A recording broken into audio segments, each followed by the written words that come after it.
This message is for my fellow anxiety ridden, frustrated, snappy, cranky, frustrated moms, okay, who are stuck in fight or flight and can't seem to just like, ooh, woosah and calm down when their kids are like crazy, okay? Because what is happening is like your brain is your trauma brain is programmed to want to control things quiet, calm, which it's a good thing. But with kids, as we all know, they're not quiet and calm, okay? They have to explore their world and they do it in a manner which is sometimes extremely overstimulating to us.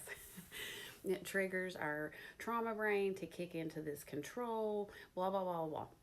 So, anyways, I had a scenario this morning where my 4-year-old come running into my bedroom with our pug, who is one, who is a very sweet baby, but they roughhouse. They play real rough, and that's one of the things that I'm like stuck in this loop of trying to control because I'm afraid the pug's gonna get her leg broke or he's gonna get scratched in the eye or whatever. I'm just worried, anxious and worried, okay? And so they come running in here, and Mark, the 4-year-old, says, Parker just scratched my face, and he had like a little scratch right here.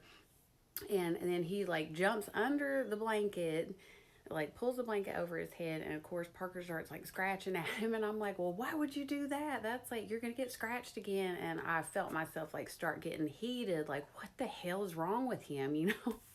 And okay, there's your clue. There's nothing wrong with him. There's literally nothing wrong with him. The scenario in actuality is just a 4-year-old little boy playing with his dog on a Sunday morning in his mama's bed.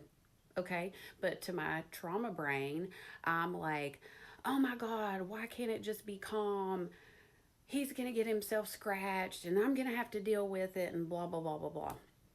So in that moment, I was just like, okay, what if he does? What if he does get scratched? What if she scratches him?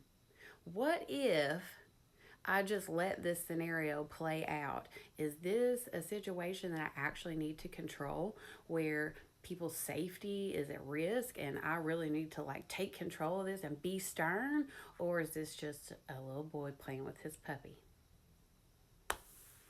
And I realized in that moment that it's not just enough to be aware of your behavior. That's not enough to change it.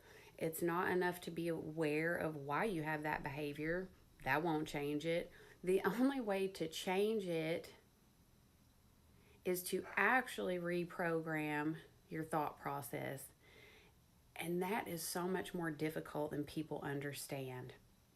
That is why people say people can't change, people don't change, because you literally have to reprogram your brain. You have to stop yourself in that moment and say, what if I didn't?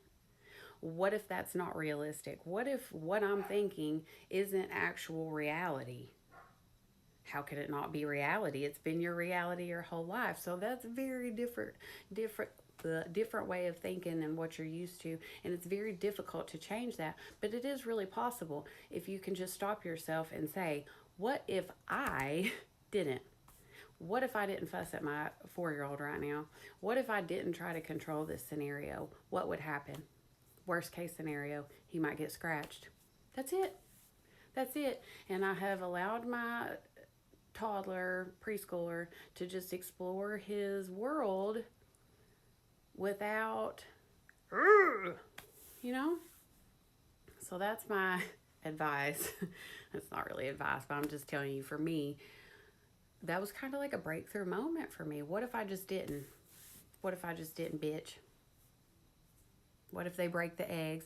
What if they spill the milk? What if, whatever? What if? What if they break their leg? People break their legs all the time. Okay, maybe I'm stopping the, I'm controlling the situation if I think they might break something. But you see what I'm saying? I don't know. Hopefully that helps, because fucking changing this anxiety that I have around personal safety and the safety of my kids is the hardest thing I've ever had to do. And that's saying a lot because I've literally gotten sober, quit smoking, grieved the loss of my partner. But changing, reprogramming this fucking trauma brain to be a better mother and a happier person, is literally the hardest thing I've ever done. So, I truly do want to just like share my experience in hopes that somebody could get something from it that makes their journey a little bit easier. Because I love you guys.